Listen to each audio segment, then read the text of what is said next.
Well, good evening, everyone, and welcome to episode 85 of the Studio Rats Live Q&A. My name's James Ivy. Apple Drew. You are very, very welcome along to another one of our evening dust-up sessions. Who knows what may happen? There's already 20 of you in, which is a great number. I'm going to post the link, so anyone who wants to join us in the show can do.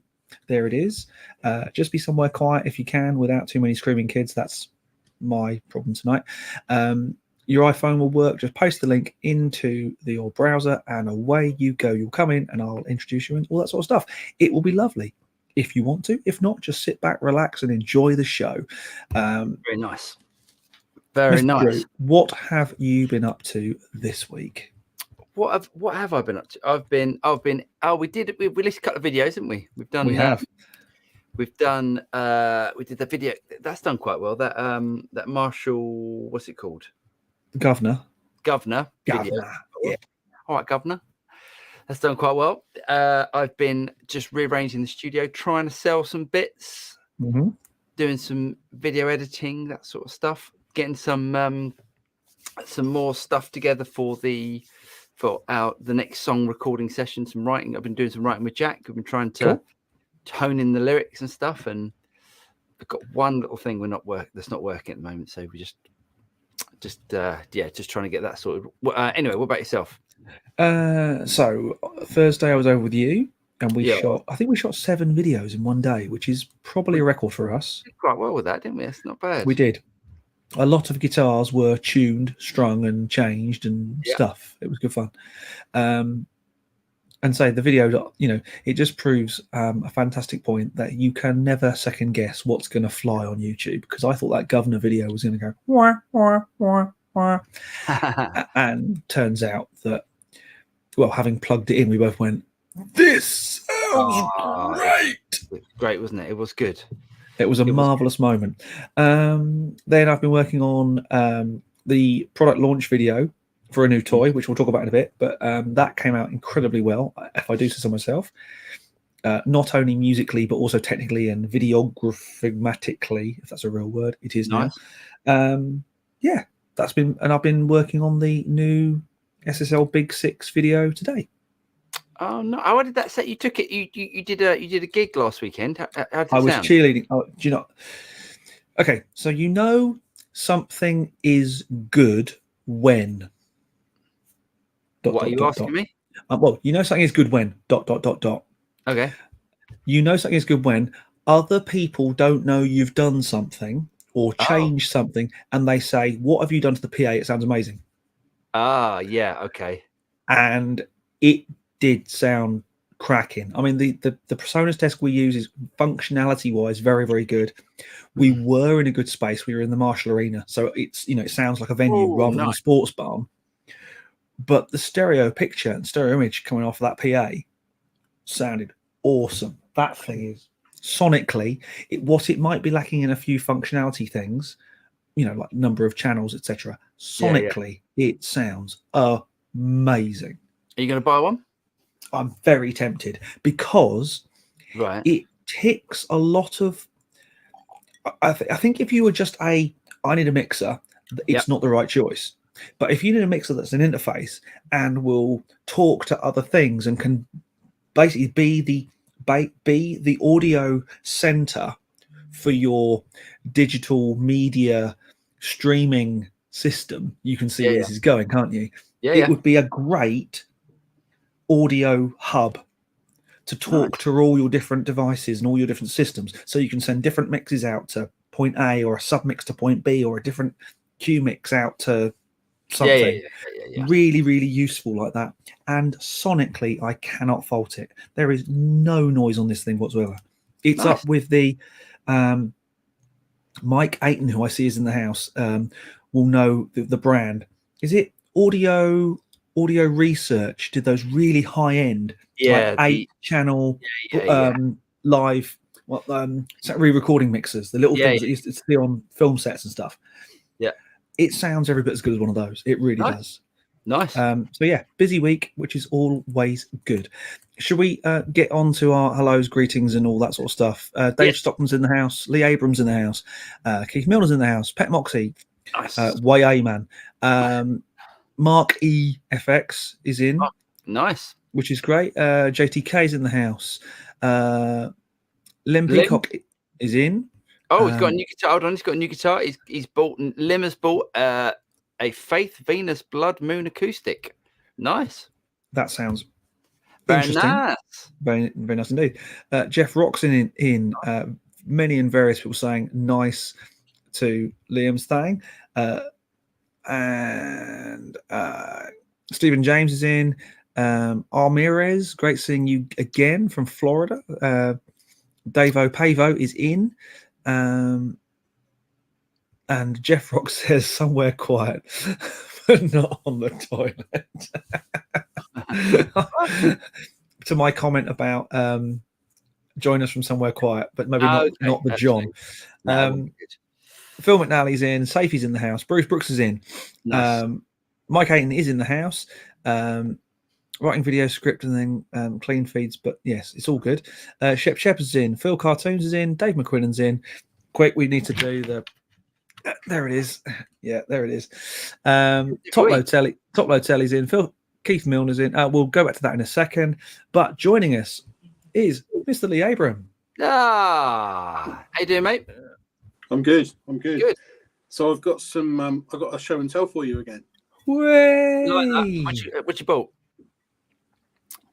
So, shall I do like the slow sideways reveal like we did last time? Let's do it. Go on no, don't show us the headstock. Don't show us the headstock. That's what I mean. Yeah. Okay. Yeah.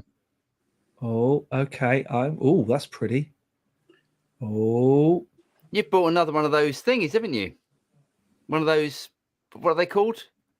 Jet. He's bought another one. Good shout. It's a Jet. That's your second. Isn't that your second Jet? Yeah, it's my second one. So I thought I'd go for this one, which is their JS450, I think it's called. What's the difference? Sorry? What's the difference between that and your other one? I can't remember your other one, apart from the colour. Get the other one. Hold on. Yeah. Oh. Do you know what? I'm going to have to. I'm going to pull the trigger on one of these. Okay. Okay. So one's like a Sir Classic S, and the other one is like a Sir Modern, whatever they're called. Modern the S? flat top. Yeah. So it's got the flat top, and the other one's got like the classic sort of Strat shape. Nice.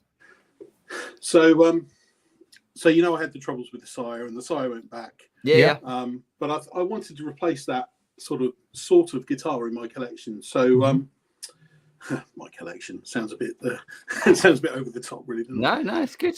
So I really like the look of this one on the website, and I went down to big shout out to Southsea Guitar Centre down in Southsea Portsmouth, run by a great guy called Steve, and he started to be a Jet dealer, and so he's got a few in, and I went down just before Christmas, and he didn't have this exact one. They do this in two finishes.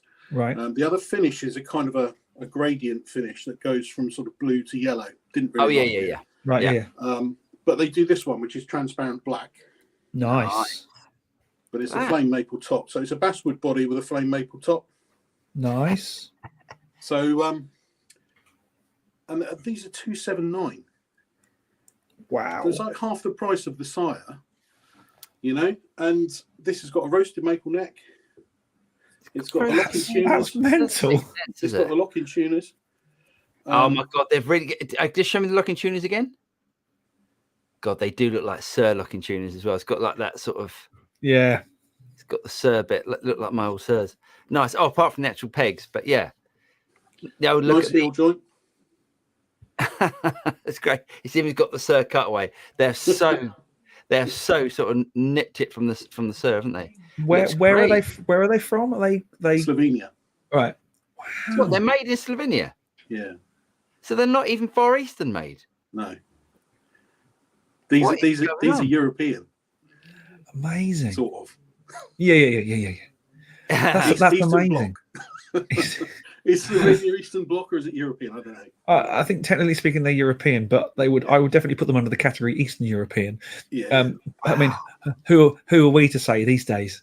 I don't know whether you can see the fretwork on here, but they've got slight rolled edges to the fretboards, but the fret ends are just absolutely perfect.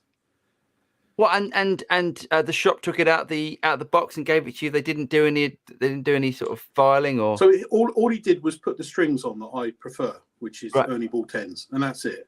And he just checks it over to make sure that it hasn't got any, issues that are going to make me bring it back. Right, that makes sense.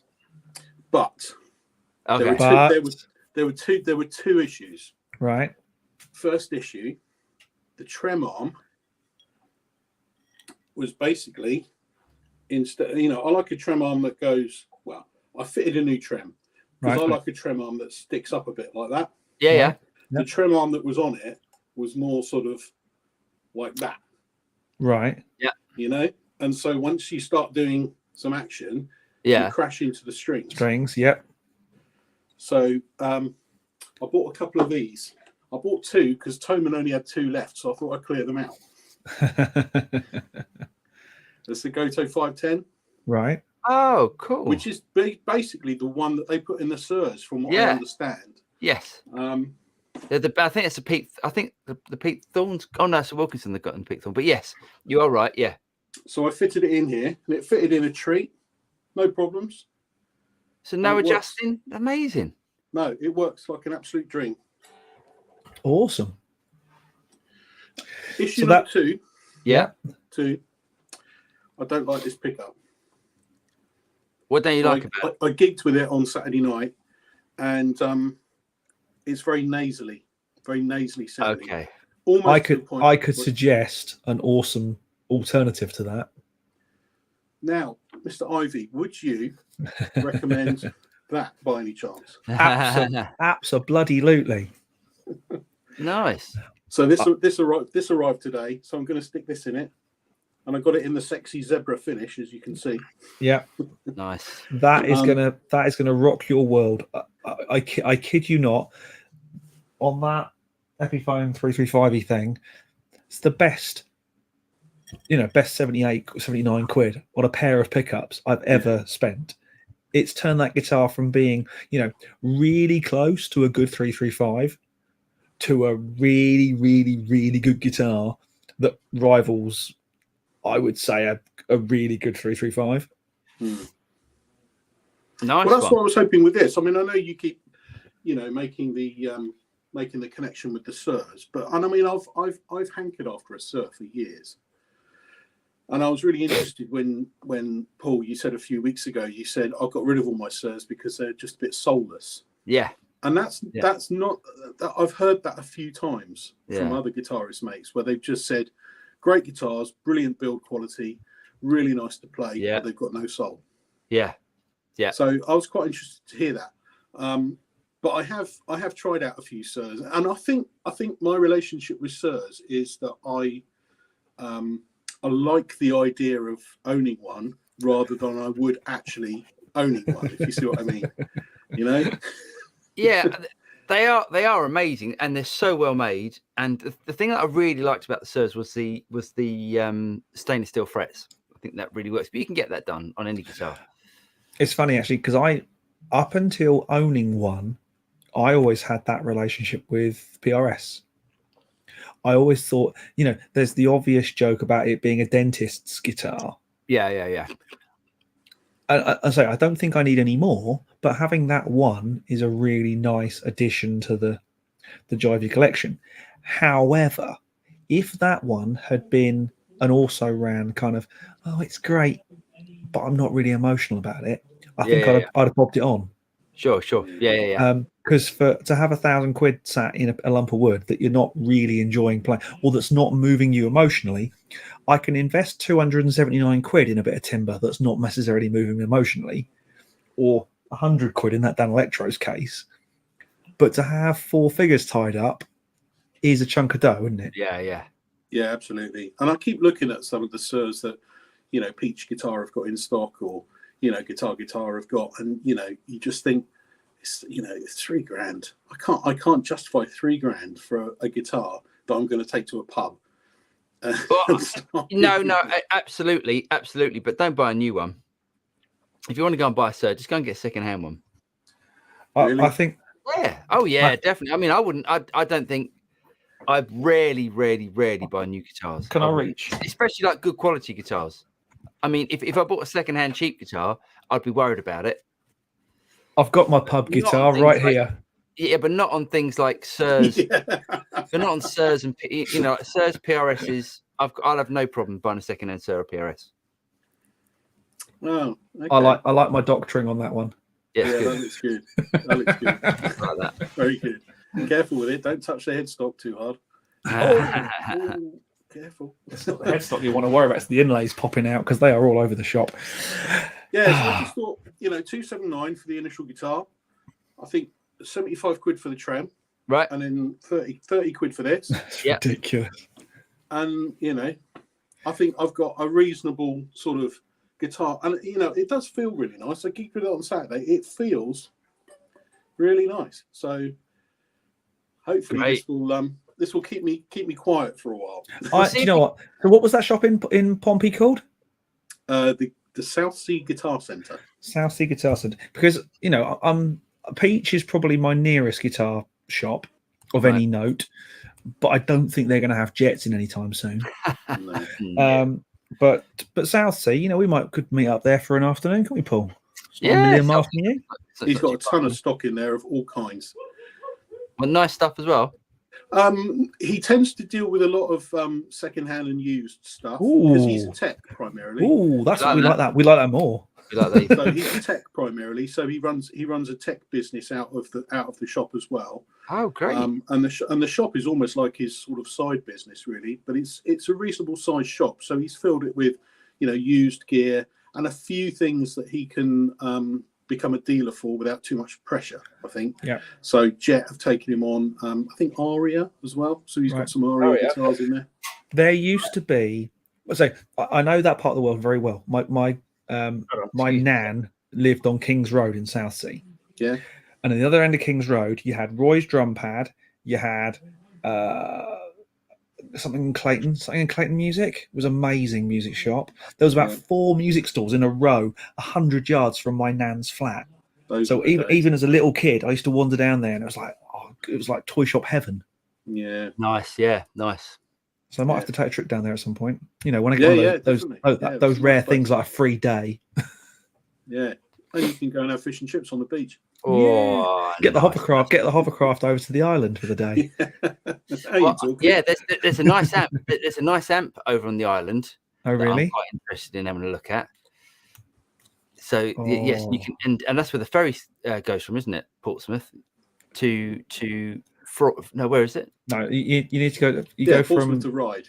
Right, that's it. Right, Portsmouth Harbour to Ryde. Yeah. Nice. That's what I want. Okay, but you have to get a ticket there first. A ticket to Ryde. Oh, very good. Yeah. Very good. Yeah. Sorry. Anyway, so there you go. Nice one. It can do us a favour. Do a little recording before and a little recording afterwards. Oh, what of the pickup? The pickup. Yeah. Okay. I'd be interested to see how it sounds. The difference. Yes. Okay, we'll do. Nice one. All right, Lee. Good to see you, mate. Take care. Catch up, buddy. See you. Speak to you soon. By the way, we should say next week we've got a special guest. We should. So Mason Mangella from Vertex Effects and the Rig Doctor is coming on. Pretty excited about that. Very, very cool. That's going to be a good one. If anyone's got any questions about effects pedals and building pedal boards, if you see Mason's pedal boards, they are ridiculous. It's a work of art, I think. It's an absolute work of art. Yeah. If you looked at my pedal board, which we might do, we might actually show him our pedal boards so we can. Oh God, it cringe at mine. Mine is about 6. Mine is about 6 planks of wood. So yes, but he builds some amazing effects and actual pedal boards. He actually makes the pedal boards as well. Really, really good stuff. So if anyone's got any pedal inquiries, questions, that sort of stuff, Mason's the man to speak to. We've also got some other interesting guests lined up for later on in the coming weeks. I won't say later on in the year because that sounds like a long way off, but I've got a couple of buddies who I've invited on. We're going to get Gary back as well, Gary Bromman back, because his session was awesome. Okay. And we got through a lot of stuff then. So yeah, lots of cool stuff planned for the year already. We're already plotting our takeover of the known universe, which will be good fun. Yep. Let's get into some of our questions and dive in with this one. Well, more statements and questions. We haven't missed top load. No, we haven't. Okay. Keith Connor says the band at our local Panto production has a lap and pedal steel player, which is rather nice. That's unusual for a Panto, isn't it? Oh no, it isn't. Oh no! What am I you doing? walked straight into that one. Have either of you guys tried these? I've not tried either. I've got a lap steel. What have you got? Have you got a Gretsch? Only a cheapie. It's not a high end one. I've got a Gretsch one. Nice. I have tried pedal steel at the NAMM show and was embarrassed at my lack of coordination. Oh, it's because it's voodoo to coordinate what your left and right foot is doing, your left and right knee are doing, and your hands across two different necks, often with different tunings and different numbers of strings. Whoa, crazies, absolute crazies. Great stuff though. I love that noise. It's a great noise played. Someone like, is it Mark? Paul Franklin, who's the guy who played with Dire Straits. Oh, okay, yeah. And PJ Cole, who played with Sting. Oh, just when those guys let rip, you just go, oh. Anywho, should we crack on? Yeah. Fuzz off says, hey, gents from Alberta, Canada. Alberta. I knew he was going to do that. Love the last two videos. I want that pedal. Yes, mate. It's a good old pedal. That's a good pedal.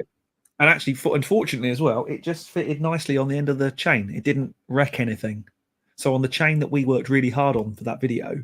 Oh, I see. Yes. Putting that pedal nearest the amp hasn't broken anything. No, it hasn't, has it? It hasn't. Which is really handy. Yeah.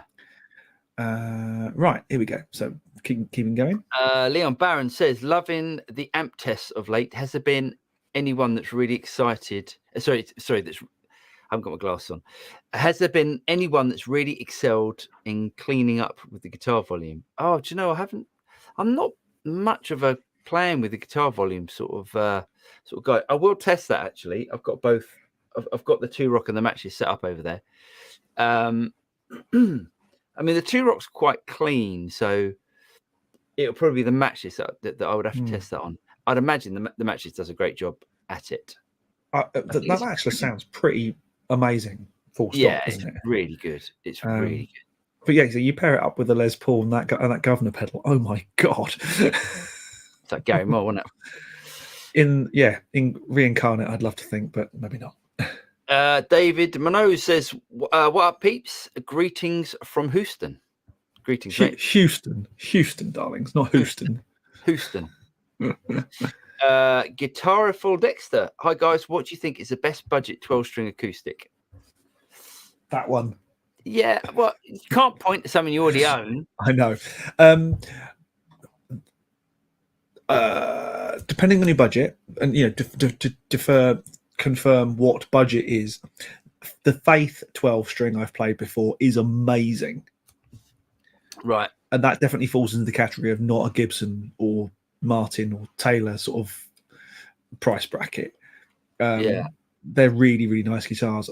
They're beautifully made, play fantastically, and my god, they're loud. That Echo though that I picked up at the auctions is blimmin' loud. I know 12 strings are generically loud because of the number of strings, but my god, that thing sounds good. Those Echoes do have big old bodies on them. If I haven't played your one, but I imagine if it's the Echo that I think it is, they're big. I'll bring it over next time because we'll do a video with that. Guitariful Dexter, I'm afraid I'm going to have to go with James's opinion on that because I'm not much of a 12-string fan. I normally avoid them like the plague. But I used to have a Washburn 12-string. I don't really get on with it. I don't, because they became really out of fashion in tracks. And being a producer, I think you just didn't use them. And I haven't used one probably for 15 years, I reckon. Wow. It's funny, I got that one and then used it in a track fairly quickly afterwards. It just seemed to work. Yeah, I think they're great as a little excitement pieces and like just to create like a different sort of sound. It's great, but you can almost mix it out of the. You don't have to have it so frontal in the mix. You can have it quite back. It's like one of those things. If you mute it, you miss it, but when it's not muted, you don't really hear it. Exactly. Couldn't agree more. Yeah. I try to mix bass like that. That way you don't get into any trouble. If you mute it, you miss it. Yeah. Yeah. Depends on the track, but yes, I completely. Yeah. Jeff Rock says, I bought one of those mini Friedman amps for a bit of a laugh. It's great into a bareface 1x12 cab. Oh, you got a bareface. Nice. So now I've been looking at the Runt 20 and JJ Junior amps. Have you tried either? Yes. Yes, I've tried a Runt 20. Ooh. I haven't tried the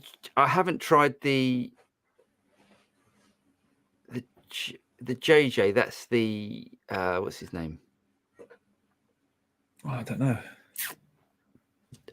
Yeah, the Runt. The thing about the cheaper Friedmans, right? Like the so the small box is like the start of the big Friedmans. The 50-watt small box is the start of the heavy duty Friedmans.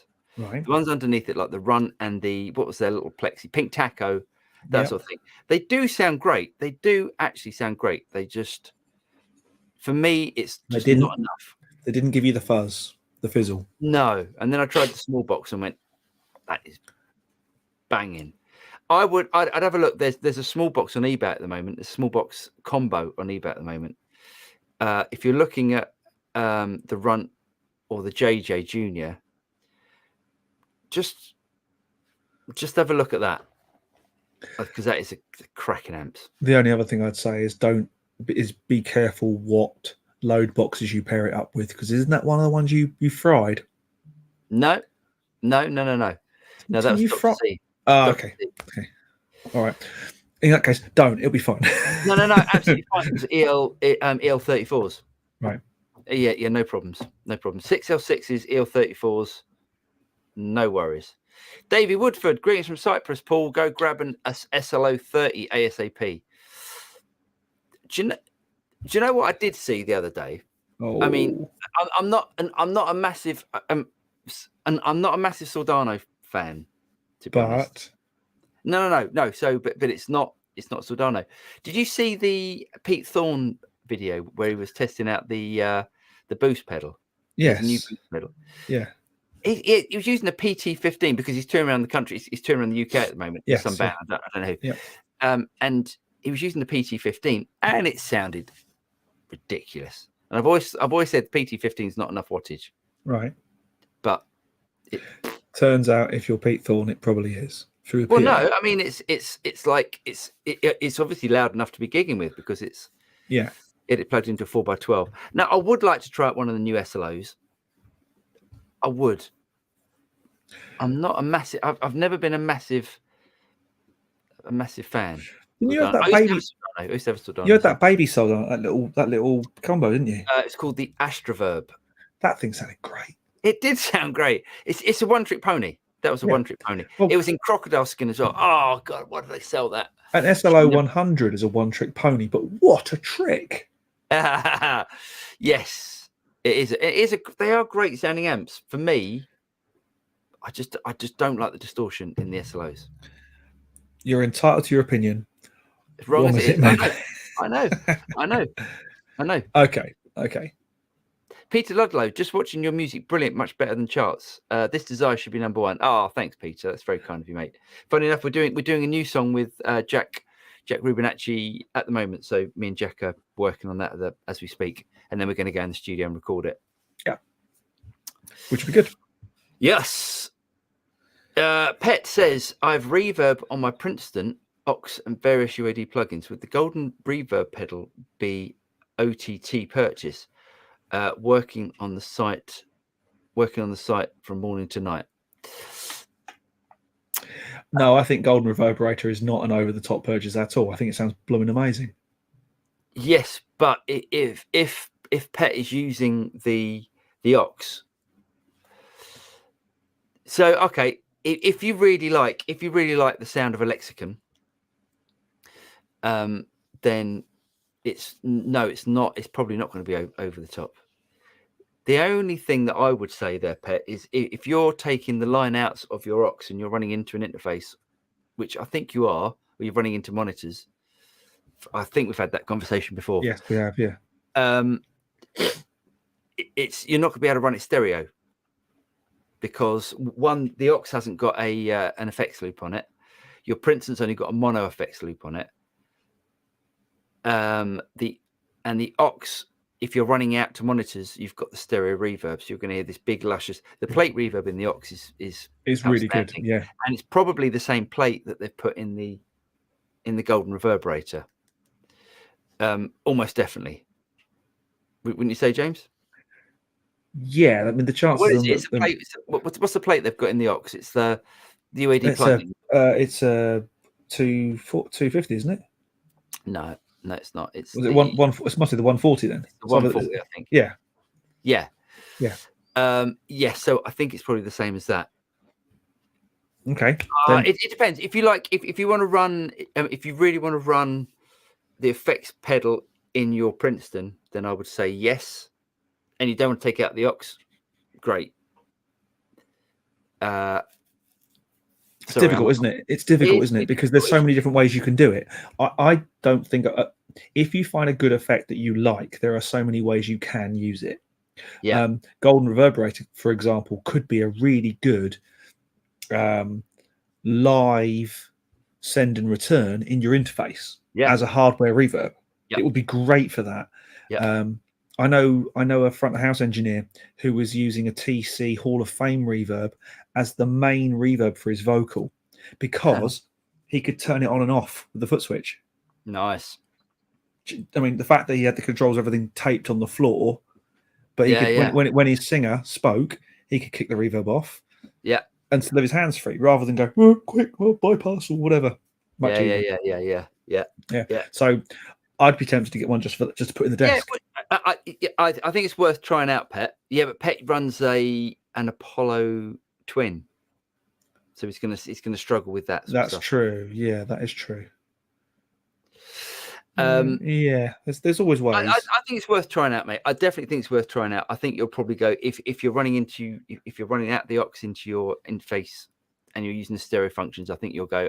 It sounds a bit small. Right. Those big stereo reverb sound lush. Yes, that is true.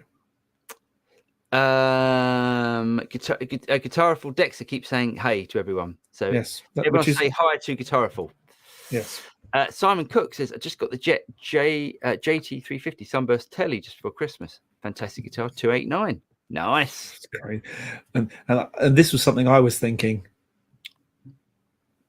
The trem costs nearly half as much as the guitar, says Keith. Well, actually, if you put the trem and the pickup together, they were half the value of the guitar. Yeah, but I guess it depends, though. If you're the sort of person that likes modding things, then it's a good modding platform. Yeah, and because if you do trash it, you're not writing off some vintage Gibson or something. Yeah, which is always. But yeah, I mean, it say from the sounds of it, I'm tempted to take a drive down there sometime. And just go see what we've got. Yeah, absolutely. In fact, for 300 quid, it's not really. It's a no-brainer, almost, really, isn't it? Yeah, absolutely. Yeah. There's a name we haven't heard for a while. Marcus in the house. All right. Mike says, I like the idea of the dummy pick, the dummy pickup in the SIR to cancel single coil hum. Still tempted by PJD though, as Andertons flogged them now. Yeah, so PJD are now being stopped by Andertons. Dummy pickup. I didn't know there was a dummy pickup in the SIR. I didn't know that either. Maybe not in the SIRs that I had, unless I could be wrong. You know, there was one hiding under the scratch plate somewhere. You never know. Jeff Brock says, to be fair, the trem arm on my new player strap was like that jet. Great swap for the 510 and the iron gear. They are an upgrade for the Gibson, if you ask me. Nice. Yeah, I'm actually tempted to put those iron gears in my Les Paul. Nice. Not in the Gibson, but in the real one, because I think that will make that Les Paul a really, really, really good instrument. Yeah. Peter Ludlow says, James, any Gary Moore with your new pickups? They sound brilliant. Also, any tips for getting the loner tone on the Katana with Les Paul? The way to get a loner tone is to basically just put the most horrible, fuzzy noise, disgusting noise straight into your interface. Don't use a speaker. It's a god awful noise. I can't. I remember how much I loved that track as a kid, and the playing it, I adore. Listening back to it, I go, oh my god, the tone is awful. It's funny how people always ask for it though. It is a tone that people ask for. It's funny. There's not much low end in it, is there? Nothing. I didn't like it. It was almost like the start of digital processing, wasn't it? Yeah, but what a track! What a track! I think, yeah, I should have played that riff on the video because that. Yeah, but yeah, I'm tempted to. I might just pull the trigger on that as well. Get some of those. Get the same set of pickups for the Les Paul because that sounds amazing. Nice. Do it. DMAC says, hey guys, I've got a late 80s Japanese Charvel Super Strat, Floyd Rose with original pickups, HH style. I think I want to swap out the bridge pickup. Suggestion. Looking for hard rock sounds. Thanks. So I'm guessing if it's an 80s Charvel, if it's the bolt on, it's the Model 3, Model 3 or 4, and if it's an X3 body, it's a Model 7. I used to love those little. I used to love those Charvels. I think I want to swap out the bridge pickup. Suggestion. Looking for hard rock sounds. To be honest, I mean, say on my recent experience, I would have no hesitation in recommending the Iron Gear stuff. Bang for buck, it's amazing. I obviously can't comment on sonically what the others in the range sound like. They do have a whole host of different overwound, underwound paths, blah blah blah blah blah. There are dozens of them. I don't think you'd be upset. I don't. I'm trying to think what pickups were in those Charvels though. But you know what I would do if I had an 80s Charvel? I'd put EMGs in it. Yeah, that's such an 80s noise, isn't it? I love EMGs as well, especially in an HH where you can get some nice sort of, as opposed to the humbuckers, which tend to have a lot of sort of low mid push on them. With the EMGs, because they do have that top end sizzle, they clean up really nicely. That's what cool. That's what I would do. Yeah. And I used to have a Steinberger with how 80s were you? I know, but worth a fortune now. Those things. Yeah. I wish I'd have kept. I had two with EMGs, and they sounded. I mean, Steve Lukather. I think it's Steve Lukather sort of sound. That real hi-fi, but so good. So yeah. I love EMGs. Whitey Willow says Paul is a superb player. Thank you, mate. Very kind of you to say. Mike Ayton says, I want to hear Mason's boost pedal. I really want to hear Mason's boost pedal as well, actually. So Mason sent a few pedals over at the beginning of December. Yeah. And they're still in customs. I don't know where they are. They're somewhere. Yeah, they're somewhere lost in transit somewhere. Hopefully they'll turn up soon because I really want to try out some of Mason's pedals. Graphicon 1 says, S-Gear question. Thoughts on using it with bass guitar? Good question. Hasn't got a dedicated amp, but yeah, why not? I don't see why you couldn't use it for bass. If you're after that kind of quite metally sounding bass sound, you won't get the real bottom end. You just won't, because I don't think there's any particular bass models on there. But it's a good shout. I think it'd be great fun. I definitely. I think it's worth trying. At this point, it's worth saying. Thank you, sir. Thank you, James, so much. How do we pronounce that? James Tosnak now. Yeah, I'm going to go with that. Well done. Cheers, James. Well done. Thank you, Sorry sir. for butchering your name. It's very kind of you, mate. Hi, Studio Rats. Great show. Can you tell me the difference between the Sir Pete Thorne Signature Series and the 2021 PRS Studio? Which is preferred and why? That's a really good question. Okay. The Sir Pete Thorne is a stonking guitar. It's just a really, really good guitar. As soon as you pick it up, you go, it feels, the neck, it's got the right, I mean, it isn't a thin neck, but it's got a nice sort of shaped neck on it. Not too chunky, but definitely not thin. It sounds fantastic. Again, the only thing for me is that I find Sir guitars a little bit sterile. But fantastic. The only thing that I didn't like about the Sir Pete Thorn, which is one of his little quirks that he does with it, in the top position, it's the split coil between the neck and the middle pickup. And if you want the neck pickup, you switch it back to fourth next position. Yes. Yeah. I noticed that on yours. But for me, what I want to do, I want to play, and if I want to go neck position, I want to go without thinking about it, as opposed to going click, click, click. I don't want to do that. Or I don't want to go slap and then back one. I want to get up to that neck, because I rarely use on the Sir Pete Thorn. I didn't like the split coil sounds. Right. That makes sense. Yep. So that's that. The PRS Studio sounds fantastic. The split coil sounds on the, not that you really get it on the PRS Studio, because you've only got one position that splits, which is the bridge pickup. The bridge pickup on the Studio I thought was outstanding. That was my favorite sounding PRS pickup. I wasn't that hot on the narrow fields on the neck and the mid, but and honestly, if you want to get a PRS, have a look at the DGT, because it's the most versatile. It splits perfectly, so you can really get those Stratty or Telecaster, more Telecaster sounds out of it. And if you want to get the Les Paul sounds, it's way more versatile for me than the Studio or the Sir Pete Thorn. I would actually say, if you can find one, get a Swamp Ash, because I'm really impressed with that guitar. I really am. Yes, but by the things, he wants humbuckers. I've got humbucker. It's got narrow field. Yeah, they're not. Yes, they're not really. Yes, they're hum cancelling. They're not. Right. They're not okay. Well, it's a great sounding guitar. Yeah. It's good. It's very good. Very good. Okay. Well, hope that helps. Anything else we can help with, James, let me know. But I really recommend trying out DGT. Okay, here we go. Richard Paul says, "Hi guys and girls. Have either of you? Well, which one's a guy? Which one's a girl? I think James. No comment. No comment. Have either of you been tempted or tried any Fractal gear? Yes, I tried an FM3. I've tried an FM3. That's what I've tried. I've tried an Axe FX 1 many moons ago at a NAMM show and thought, this is amazing.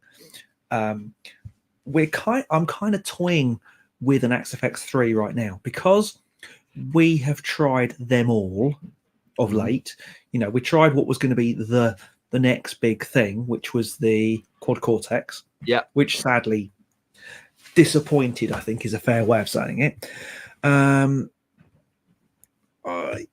be tempted to fork out. I don't think I can afford a new one, but I'm tempted to maybe try and find a second-hand one when I've got a studio, when I've built the studio, because otherwise what's going to happen is all that money I've saved for the studio is going to get frittered away, and I'll be in here forever, which is not what I want, and not what my family want either. Hold on. Sorry. Yeah. Okay, so the FM3 built like a tank. I think all this stuff's built really well. I didn't really. I wasn't that enamored by the sound of it. Right. But that's the FM3. I don't know how different it is to the XFX3. Yeah. I don't know. It's difficult, isn't it? Difficult. Keith says the Panto is Aladdin, but set in the Wild West. Aladdin, the Wild West. That's terrible, isn't it? It's terrible. Yes, bye. Terrible. Aaron Schultz says, "Hi all. QC firmware, Quad Cortex firmware update, make you go back to it?" Nah. I mean, I think maybe at some point. Lots of people are starting to use them now. It's funny how people just. It's not our sound. I think our sound is not me. I'm probably closer to it than you are, but our sound is not super jug. That's not our noise. No, we like it a bit bluesier and a bit richer. I think you're right. I think the Quad Cortex is brilliant. It's really good. It's just, it is quite metally, isn't it? I think for two people who disagree about sound so much, our guitar sounds kind of line up quite nicely, I think. I think. Who knows? Jeff Rock says, I've got an old Echo 12 string from the early 80s. Agree with James. It's a belter. Nice. Yeah. Phil Cartoons, considering dabbling in an attenuator after watching your vids, but before I spend a wad load, any thoughts on the Bugera PS1 as an entry level, purely for no frills attenuating my Marshall? I wouldn't touch that brand with somebody else's barge pole now. Having had the experience I've had with 2 amps, I wouldn't go near it. Especially with valve amps, I just wouldn't trust them. There you go. I'm out. I'm out, as they would say on Dragon's Den. I've got to agree. I really think you've spent a lot of money on a nice valve amp. Don't damage it. I mean, I don't know. I'm not saying the Bugera would damage it at all, but I wouldn't. I've blown up a Dr. Z, an expensive Dr. Z amp with a well known. Yeah, we're not going to say which one. No, we're not. It didn't like attenuators, and well, luckily I just kept blowing valves, but I could have easily blown a transformer, which is an expensive repair. Yeah, so if you got Marshall, look, the thing about you got EL34s, they're a bit more heavy duty than say like EL84s. If you've got like a Vox AC30 or a Morgan, something like that, and you're attenuating every night, you're going to be burning through valves. But with the Marshall, you'd probably be all right. The Bugera, oh man, I don't like making people spend more than they should, but I really think get a decent attenuator. Yeah. I would say that's a safe thing. I mean, probably I don't know what the difference in price between the Bugera PS1 and something like a 2 notes captor. Sorry, 2 notes. The X, whatever it's called, the Capture X, isn't it? Yeah. X, yeah. But spend the extra money. I don't think you'll regret it. And also, I don't think the PS1 is probably reactive load. It's probably not reactive. It's probably just resistive. Leon Barron says, any experience with Sir amps? Love the Badger, but unsure about the Hedgehog. I had a Badger. I had a Badger 18. Right. I didn't get on with it. But that's not to say I think they're great amps. I really, really wanted a Bella. Okay. I think the Bella is a corker of a little amp. But unsure about the Hedgehog. Yeah, no, I mean, really well built amps. Hedgehog, I guess that's more like that's the bigger one, isn't it? I think so. It's like a bigger Marshall. I'll nod and agree. I don't know. Not an experience with Sir amps. Yeah, great quality amps. Really you still have to drive them. I mean, the Badger that I had really had to drive it to make it sound. Turn up the master volume. Yeah. Guitar Page says a masterclass in load impedance. Amazing how many guitarists don't know ohm loads. It's amazing how many guitarists are going to blow their amps up if they don't. Ohm's law is really simple. I equals V over R. What? How's that simple? I over what? How's that? Just all you have to. Actually, it's actually quite simple. It's loads in parallel. The difference between loads in parallel and loads in series. That's what you have to know. And top of my head, I can't remember how to do it. But if you just put speakers in parallel, speakers in series into Google, you will find how to wire up a 4x12 or multiple cabinets either in series or parallel to make sure the cumulative number, the sum, either in series or in parallel, matches your amp. Nice. That's it. Job done. If you work it out to be an 8 ohm load, set your amp to 8 ohms. If you work it out to be a 4 ohm load or a 16 ohm load, depending on what speakers you're using, match your amp to it. That's all you have to remember. Match your amp to your load. That's the important bit. Nice. Very nice. Top Load says, Ask Zach posted an episode where Dwayne Allman had a wild-looking fuzz unit bolted to the top of his telly. Wild story, but true, with pictures included. Nice. Awesome. One to check out. Bruce says, I played pedal steel till my stroke, switched to lap steel. Left leg doesn't work well anymore. Oh, that's a shame. Still got a double neck 12 string with 10 pedals and 4 knee layers stashed away if you're interested. Wow. I would love to try it, but I would sit there like some kind of person having a fit, probably trying to control every body part. And you think for a drummer, I would at least have some kind of body separation coordination. Not when it came to doing that. No way. So just before we came on, and I don't even remember last week I was talking about someone said, "Oh, have you tried out Fuchs amps?" Mm-hmm. And I said, "Oh, Clive K, who's a friend of the show, has a Fuchs, and so he's invited us over to go and check out." Ooh. The only thing that Clive also has is a real 59 burst. And I think a 54. He's got a couple of 50. So I'd love to see what Clive's story, because that's a bit of a special guitar. I bet Clive's got some stories. So do we want to? Well, I'd love to go over to. There's no do we want to, of course, but where is he in the world roughly? He is up by Heathrow sort of way, I think. Oh God, yeah, definitely. Yeah, definitely. Should we do that? Shall I organise? I mean, he sent me an email just before. Clive, if you're watching, hi. He sent me an email just before we went on. But yes, should do it next week if Clive's about. Yeah, great. That sounds good. Yeah, sounds fun. I'm not around Wednesday, but that's neither here nor there. Yeah, fine. Cool. I'll check. Right. Almost Jazzy. Have you gotten rid of that custom shop Strat yet? I love the video compared to the Sky. No, I'm not going to get rid of it. It's a great guitar. The only thing I'm thinking of doing, I might change the pickups on it. But interesting. I played it today and it was great. And then I played the Silver Sky and went, oh, the Silver Sky is really good. People hate the Silver Sky. I don't get it. No, people don't hate the guitar. They hate the player. I don't think. I mean, yeah, there are some people that do that, but I think some people hate the headstock. I don't get it. I think it looks great. I think it's a great looking guitar. But anyway. Anywho, Shepherd says, advice, please, chaps.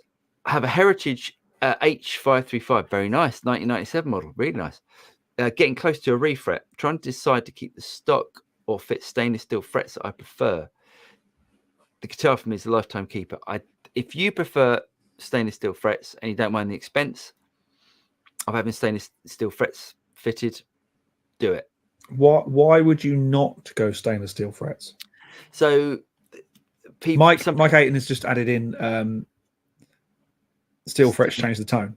Exactly. That's the only reason why. But personally, I quite like the tone of steel frets. Okay. What are they normally? Nickel? I guess they are nickel. So yes, so steel frets, you never have to change them. Right. Really hard wearing. Yeah, if it's a keeper and you like the tone, crack on. Get someone who you trust to do it. Yeah. If you like the sound of stainless steel frets. Funny enough, Sir guitars all have stainless steel frets, and I wonder if that's the reason why I never really. I mean, is the theory that you don't get the resonance through the fret into the neck into the body? No, I just think they're brighter. Right. Okay. So they sound brighter. Great if you've got a guitar, probably something like a 335 or an H535. Yeah. I think it would work better because it would give it a bit more. It would give it a bit more zing. I think I would go for the stainless steels. Go for it. Do it. James says, "Hi, Studio Rats. Can you tell me the main difference between the Pete Thorne Signature Series?" We've done this one. We've done that. We've certainly got close. Yeah. Yes. Keep on playing. Yeah, James. If we didn't answer your question, please let us know. I think we did. I think it's a re. I think it's a If we didn't, we did. Make him happy. Just in case, what note sounds? Well, Justin's been on before, I think. Yeah. What note sounds when you pull my finger? ? F sharp. Yes. Nice. That's good. I think Justin's got similar sort of humour to Shahar Bar. Yes, very similar. Simon Cook, there's a great loaner preset on Scuff Mesh gear. As in, for me, one of my favourite bit of the loner is the little that bit at the beginning, that really cool kind of synthy string intro thing. Sure. It took me ages to work it out. You know, back before the interwebs and YouTube, working out the bends and stuff, getting it all right was really hard to get the sound right. Mike Aiton says the only loner that I know is Neil Young's track. Sorry, Gary.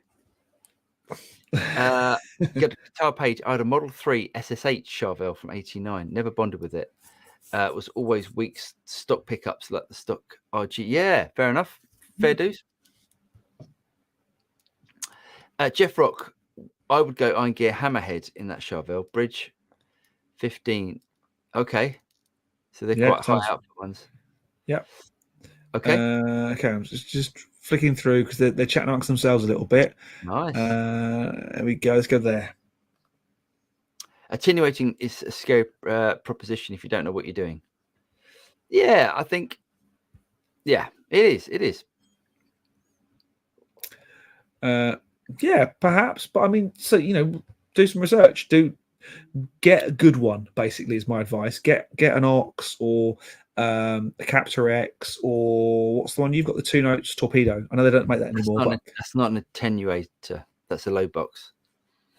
So you can't attenuate on that. Can you not? No, it's just straight through. So if you plug an amp into it and then a speaker into the speaker out, it's the same volume as the amp. In that case, it's aux all the way for me then. Well, or you'd go. I'd go the Boss tube amp expander. I think it's brilliant. I love that tube amp expander. Okay. Okie dokie. There's a lot of in chat going on tonight, which is great. We like that.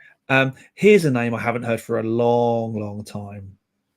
Guitar page. Power Break is the one I use on the Marshall. Is that the Marshall Power Break? The Marshall Power Break from about 1980 something. That big metal thing that sat on top, and you could fry an egg on with a 100-watt head.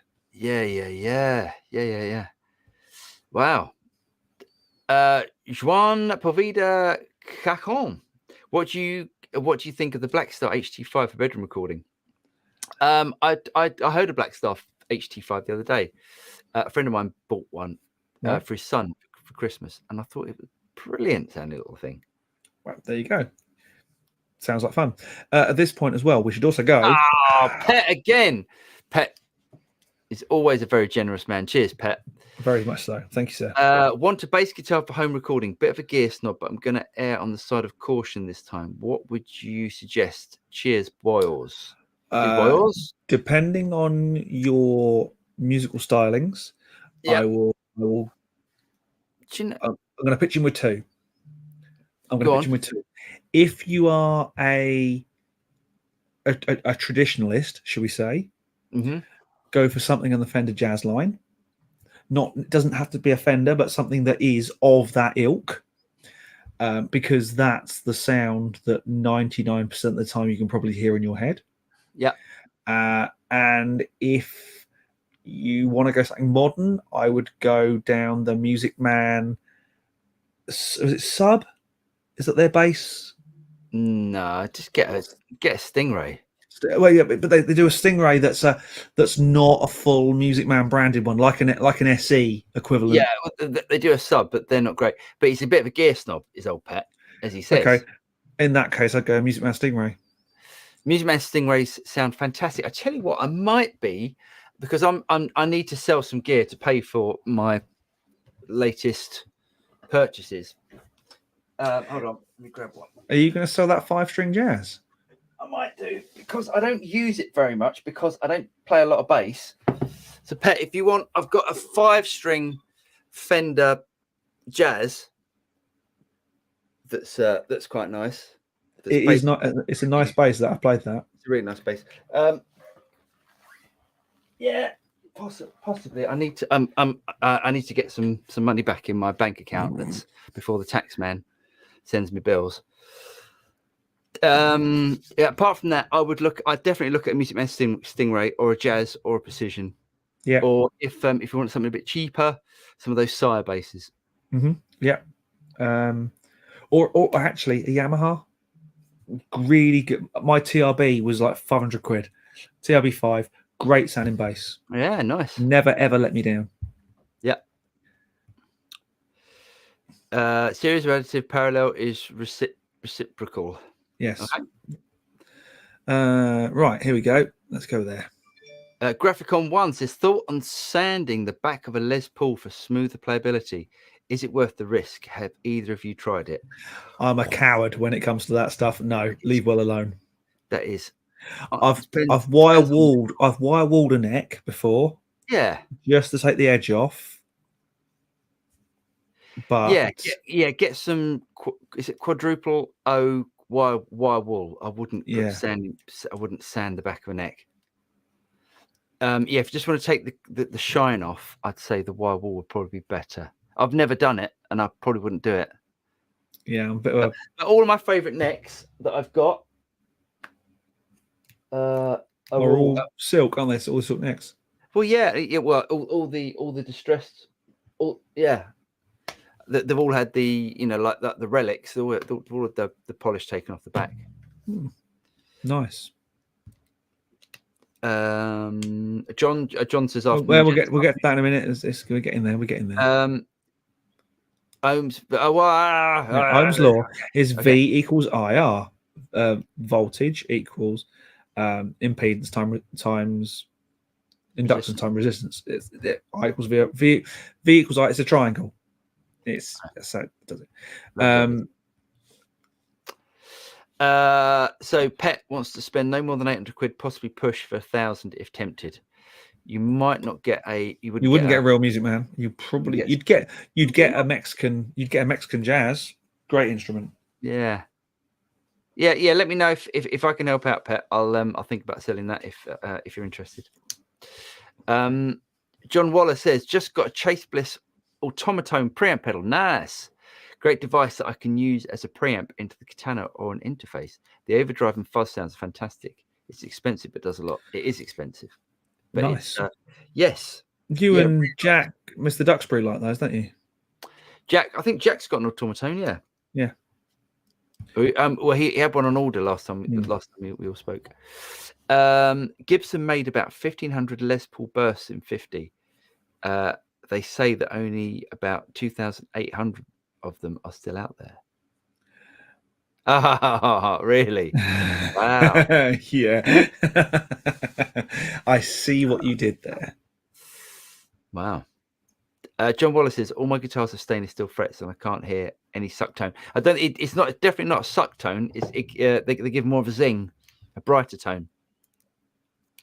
Appy Floyd, on your last couple of videos, did you use a reactive load with IRs when playing at home through the matchless pool, or old school mic and cab recording because those tones were nuts?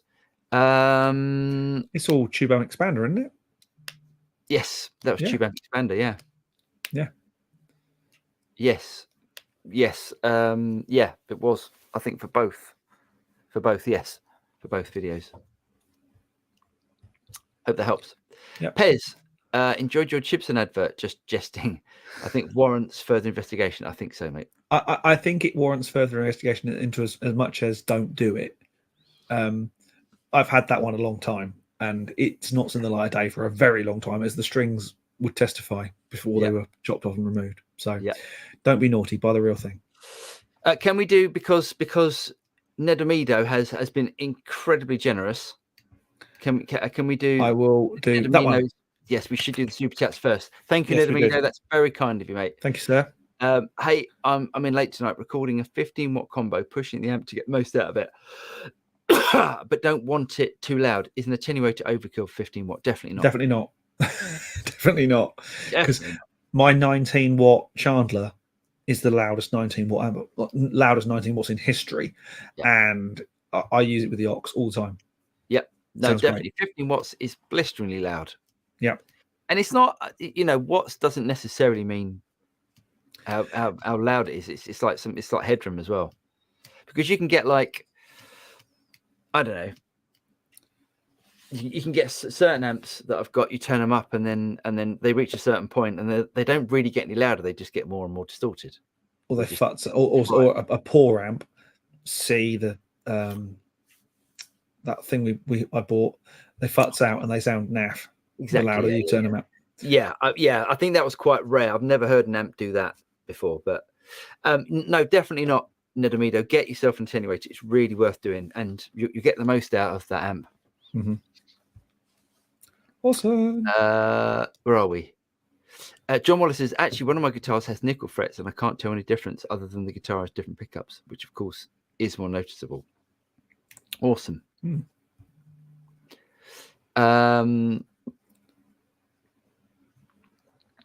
Any chance of doing a mid-game match this preset on the Katana? If I'm really honest, I don't mean to be like... the Katana can't do it. It doesn't do that noise, does it? It can't do that noise. It doesn't. It's like it's because the matchless is really like this matchless is really like the cross between an AC30 and a Marshall. So it is the best. It's the best combination amp I've ever heard. Yeah. It really does sound fantastic. But it's got all that sort of chime from an AC30, but the grunt from a Marshall, the mid-range. If you ever sell that, I want first dibs because it does sound that good. Yeah, I do. I've got a bit of a, and I now look at matches on like I'm obsessed by looking at other matches online because they do sound good. Marky FX, would you suggest stainless steel frets for a Strat refret? Yeah, I mean, I like them. I think it's worth. I think some luthiers don't even like working with stainless steel. They're a lot harder, aren't they? A lot harder. Yeah. Top Load Telly, have you guys had any experience with the Strymon Brigadier? I haven't. I have. Have you? I've used a Strymon Brigadier as the delay in a desk. Oh, nice. Basically, I was doing a session and we only had we had one of these consoles, but we had one compressor. I think we had a Warm Audio WA2A, so an LA2A type thing. We had a Strymon Night Sky as the reverb and a Strymon Big Sky as the reverb, and a Strymon Brigadier as the vocal delay. That was what we had for the whole thing, and obviously the EQ in the desk. It was great fun, and I ended up printing different delays for the guitar and for the vocal and stuff. Really, really good delay. If you like that kind of Bucket Brigade kind of, not lo-fi, but you know what I mean, don't you? As the repeat degrades, it kind of futzes up. Yeah. I love those. That's my favorite sorts of delays. Yeah, love them. Where it goes a bit grungy the further down the repeat you go. I love those. So nice. If you get hold of one of those, you're in for and you like that sort of delay, you're on a winner. Yeah. John Wallace says Tone King Iron Man 2 is a good choice for attenuators. Yes, very good stuff. Is old Tone King stuff. I'd like to try more of their stuff actually. Phil Cartoons, definitely avoiding blowing up my amp. Thanks for the advice, everyone. Anytime, mate. You're very welcome. Just in case, Strymon Brigadier is a good delay, but there are a few others I'd go for instead of it. Interesting. Music Man, Keith says Music Man Sterling Sub 4 is the lower end and would be within budget too. They're great. That's what he has. That's what I was thinking. The sub 4. It looks like a Music Man. A friend of mine had one with the kind of diamond plate. He was into metal and he had the diamond plate. Kind of teardrop plate, scrap. Yeah. But it was a great sounding bass. Everyone said that thing sounds really good. Yes, sorry, Keith. In Ohm's law, I is current. Sorry, yes.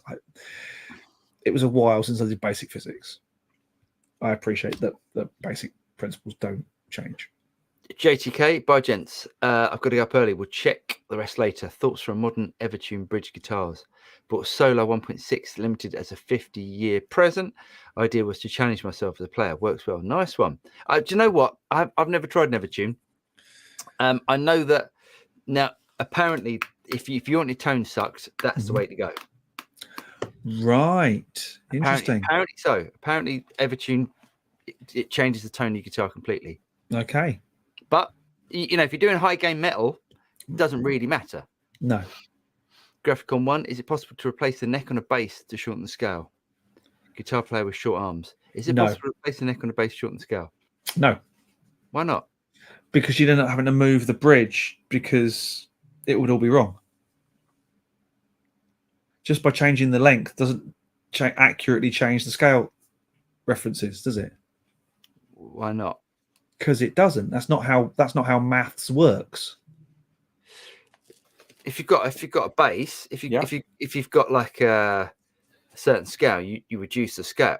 If you reduce the length of the string, you would have to. Yes, but it doesn't necessarily mean it's a fretless that'll work, but it won't work with frets because the frets won't necessarily be in the right place for where the bridge is. You'll have to move the bridge as well. Oh, I see. I hear what you're saying. Yeah. That's not how ratios and maths work. You'd have to move both ends. You can't just move one end and hope it's going to work. I don't know if anyone's done it. I don't know, and I wouldn't like to say that definitely wouldn't work or it definitely would work. I mean, it sounds what James is saying would make complete sense, but I don't know if everything just evens out. And actually, you go, oh, great, stick like a I don't know, a short scale bass neck on a jazz body. I don't think would work. I don't think that. I've never seen it. I've never seen it done. So I'd say you're right. Yeah, very odd. You might have to get it refretted, in other words. Yeah, or if it's a fretless, it's going to work because obviously it's fretless, therefore it doesn't matter. Sure. But yeah, all your frets be in the wrong places, basically. I'm going to put this one in because it's quite amusing. Bruce Brooks says, Pet, I'm assuming you're on the UK side of the pond, but if not, he has an American maple neck jazz bass and a made in Mexico rosewood fretless jazz bass for sale, both very reasonably priced. Nice. Interesting. It's the rosewood bass that sounds quite nice, I have to admit. No, that's lovely. Nedomido, thanks for the answer about the attenuator. The amp 1 question gets pretty loud. Blackstar Artist 15. That's a great little amp. Yep. I got it used from £300. Couldn't pass on the deal. Next in line is the Marshall. Nice. Great fun. Pez says, will that lying tosspot Boris ride out the storm, do you reckon? Are we going to get into this? I'm going to be slate for this. I like Boris. I think it's the thing. I mean, yes, I think he's done something wrong anyway, but yeah, do we want to get into politics? No, not really. I'd rather talk about guitars and drums and stuff. Yeah. Sorry, that was a complete cop-out, Pez. So Pet says, prior to the Ox, I couldn't get my 12-watt Princeton on its sweet spot without becoming an obnoxious neighbour. My humble studio is what we call a box room bedroom. Once you're in it, you're stuck. Yeah, 12 watt. I mean, a Princeton gets loud. It's a loud amp. Graphicon 1, thank you both for the show. Anytime, mate. Glad you could come. Anytime. Oh, please, can we stop the... Please, can we stop the geekdom? Only because you're feeling inadequate. Pet Moxie, cheers, Rats. Cheers, Bruce. Appreciate the feedback. Anytime, mate. Rafael Jesus says, but there are conversion necks of baritone. Nice. There you go. You can, if you know the scale length you're aiming for and the guitar you've taken it off, then of course they can fret the neck in the right place. Right. Because obviously, if you know the scale length, if you know the body you're taking the neck off, and you're putting it, so if you're going from I couldn't even tell you the scale lengths to tell you what the differences are, but I know the frets would be in a different place. If you know the scale length you're working back to, then you can make sure the frets are in the right place. It can be done, but you couldn't just take a random short scale bass length like that one that Dan's got. That who's the guy? The Justin Meadle. Justin, yes. You couldn't just take the neck off that because it is a short scale bass and put it on a jazz body and go, oh, it's a short scale bass. Okay, it doesn't work like that. Okay, understood. Okay. Yes, it's how maths works. Lol. Yeah. Boss RC10R loop station fun time practice. Nice one. Sell the bass and buy a short scale. That's the easiest way of doing it. Yeah, Dan's short scale. That Fender great, isn't it? Yeah. Great. Well, he wouldn't be chopping a normal bass. Yep. Yeah. Yep. John Wallace says, "Yep, short scale bass should work." Nice. It should work. Henrik Sorensen says, "Hi guys, when you use the UAD aux for tracking, do you print with the room mic sound?" Cheers. Yes. Absolutely. I get the sound I want and I print with it. Yeah, me too. You're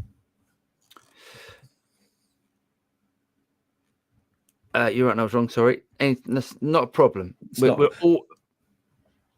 We're very agnostic and all those sort of things in this chat. No. We'll get to the bottom of these and then we'll probably stop for some new gear because that won't take long. No, it won't take long. Paul Taylor says, "You did a great review of the Marshall DSL20 HR. I've just got one.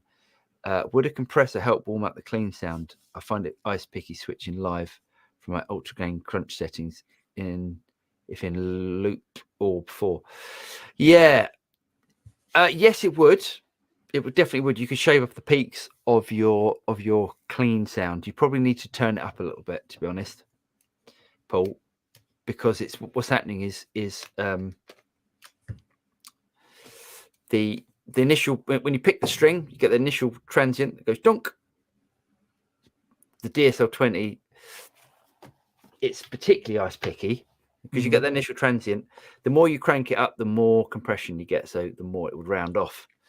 Yeah, if you can't turn it up any louder, do a compressor will help a little bit. Yeah. Keith Axel says pickup placement may not be optimal, just changing the neck. I'm not saying that it's not the right approach, just keep it in mind. There you go. Top load telly. Speaking of necks, you can put a Strat neck on a telly, but you can't put a telly neck on a Strat. Why not? I've seen telly necks on Strats. I couldn't. We're getting into places. That's really interesting. Because is it 22? No, it's the same. It's the same scale length. Yeah. I've definitely seen telly necks on Strats, and Strats are super cool with the telly neck. Looking at the Jag, the Strat, and the two tellies on the stand, they all look, give or take, interchangeable. Yeah. I'm not going to do it, but we're getting close.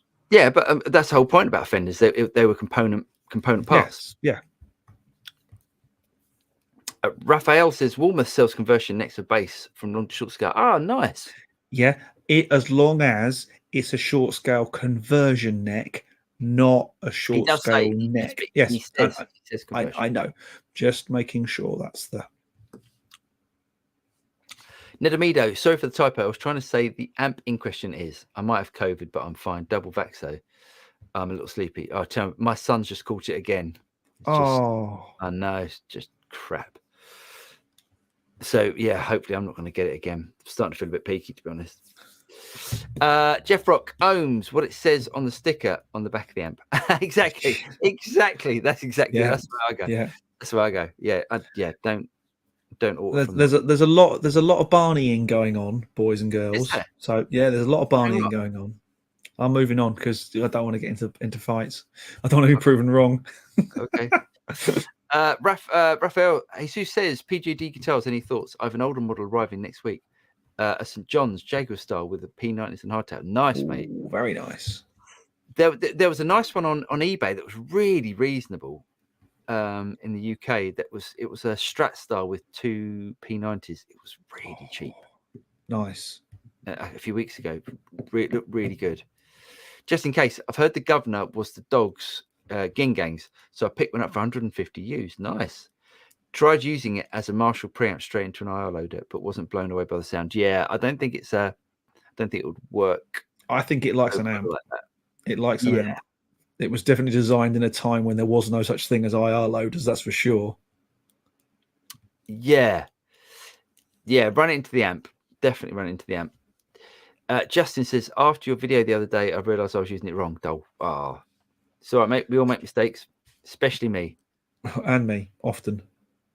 Square heel on a telly, round on a Strat. That's a really good reason why. Because it physically won't fit. You could tweak it.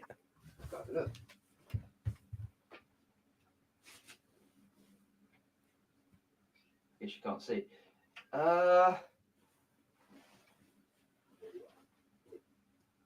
That's interesting. Is that across the board? Keith then goes on to say,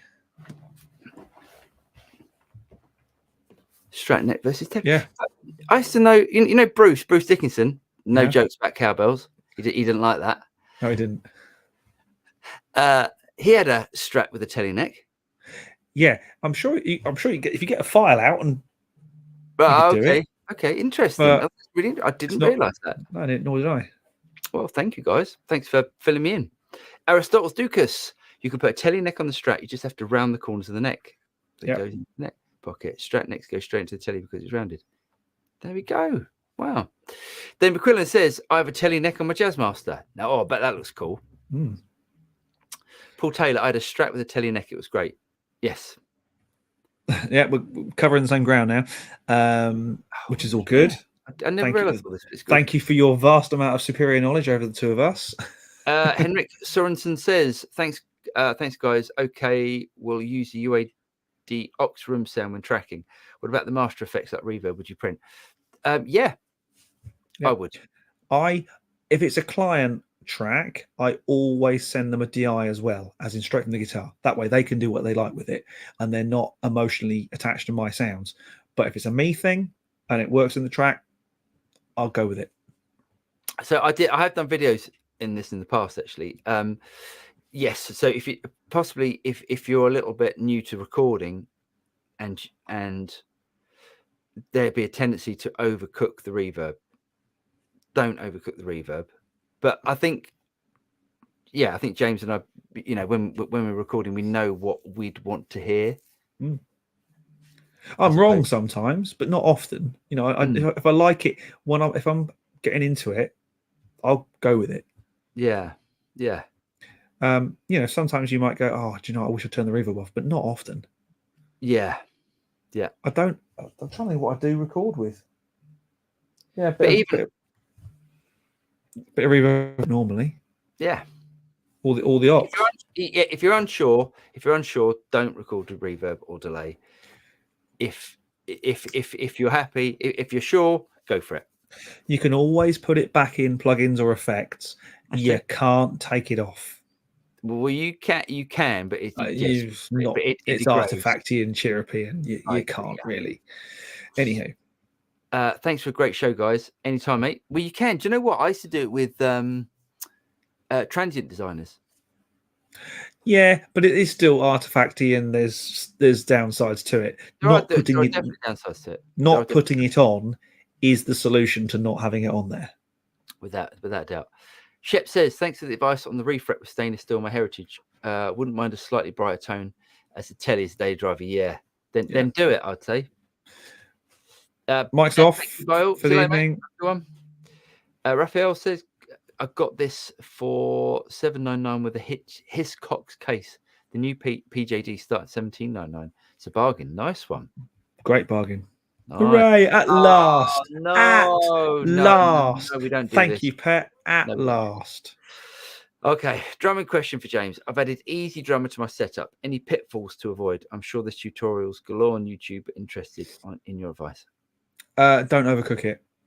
Is my any of these sort of easy drummers is great because it is easy. Don't overcook the complexity of the drum part. No, I spend 80% of my life going on tracks because that's what works. Don't overcook it. Don't wind up that complexity slide until it's going because it's boring after a while. People want groove, not if they wanted Vinny Colaiuta, they'd have booked Vinny Colaiuta, and even he knows when to just sit down and lay a groove. That's my advice. And find a kit that you really like, because the chance, and save it, because the chances are you'll go back to it time and time and time again. People say to me, how do you get my real drum sound so good? The truth is that drum sound does not change that often, because it's a drum sound that I like and it works for most things. What changes is the way I approach the song. I might swap out the snare drum. Do I tune toms for every song? Like hell I do. I might tune the snare. If I think this is a funky track, I want something snappy, I might go with that. But find a kick drum that works for you and the way you like to hear drums. The chances are you'll never touch it. That's my advice. I very much agree with that. Wow. We agreed on a drummy thing. Amazing. Mm-hmm. Top Load Telly says, Pet, I have Easy Drummer as well and use it for studio when it's great. Yeah. At this point, we should also... Matt in the house. Thank you, sir. Thank you so much. Matt says, hi, fellas. Thanks for your help with the matches amp, Paul. Anytime, mate. I have a Bailey's and Cherryade on me. Oh, that sounds curdly. That sounds like it would curdle on the outside and curdle back on the inside. Oh, dear. Oh, nice. Thanks, Matt. Yes, and Matt's bought himself a Matches Avalon. Nice. That'd be nice. That'd be very nice. Graphicon 1. Thanks for your S-Gear walkthrough. It forced my wallet open. Right. Nice. We're a little further in than we would normally be on the show to do gear of the week and stuff. But there's not a lot. And I'm going to start. Okay then. It's very rarely do we actually have a new piece of gear on the day or the day after the initial launch. But this is it. Yes, it's another interface from Antelope. I'm not even gonna speak because this to me is It's a ZenQ USB, so it's basically the same I/O and connectivity, but with a USB port powered from USB rather than Thunderbolt. Really great sounding little box. Not cheap actually at the moment. 14 in 10 out is 755 quid. Okay. What is a deal? It is for 839 quid. You can get a modeling microphone as well with it, and have all the modeling and everything and all the software included. That's quite cool. I think. It's quite nice. Yeah. And it's a single diaphragm modeling mic, like along the lines of, and I'm not going to say like because that's going to get me in trouble. Along the lines of the Slate ML1 single diaphragm. This is I did a track. I did the whole track with this and a couple of other pieces of outboard gear for my extra mic pre's. I used all 14 inputs for one drum kit. Everything else, all the guitar parts, all the guitar emulation came from the FPGAs and DSPs in here. Sounded really good. That video will be on the Antelope Audio site very soon. Check it out. If you like it, tell them James sent you. Nice. Anything else going on in the world? Obviously, technically speaking, NAMM Believe in Music starts on Friday. Right. So is that why? Is that why it's still a little bit sparse out there? I think that's why no one is announcing anything at the moment. Okay. I think UA might have something new coming at this one. Oh, interesting. Okay. But obviously they don't talk to us anymore directly. But I think there's something coming from UA. I don't know if it will be terribly guitar focused or studio focused. It might be. I don't know. They'll have something. I'm sure. It's been a while since they've done anything. But I'll share whatever you're putting up there. Yeah. Oh, hello. Go on then. Court have got a new guitar out. I strangely like that, but you knew I would. Knew you'd like that. That is just that's a wrong one. I like the stripe. The stripe across the contour looks great. Is it very, very contoured, or is it just a stripe? I would say that's contoured. That looks great. Yes, it is. You can see the way the line comes up across the top horn. That's great. Yeah. Look at that. It's too much for me. Man, it's a Court though. It's not going to be horrifically expensive.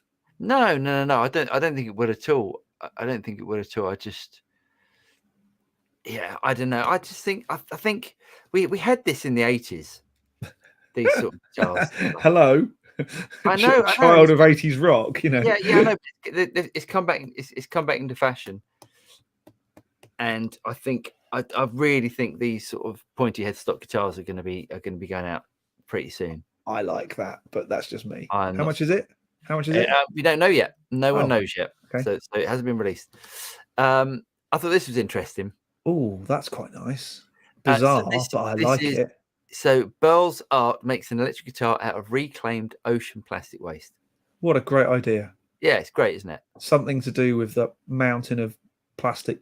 Did I read there's an island the size of Wales floating around the Pacific? Yeah, it's just plastic and nasties. The more things we can find to do that's useful with recycled plastic it's a good thing. It's a very, very good thing.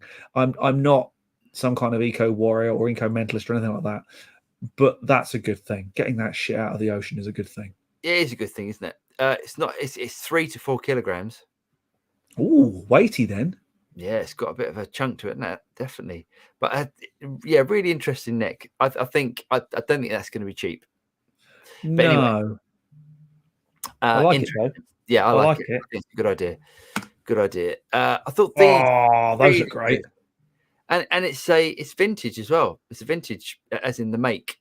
Right. Vintage. As in distributed by John Hornby's Cues in the UK. Exactly. So not cheap. Sorry, not expensive then. Sorry. Definitely not expensive. I mean, but not quite a nice relic job, I would say. I would say very nice. I like the all black one. The only thing I would say, the relic job is exactly the same. Same on both, yeah.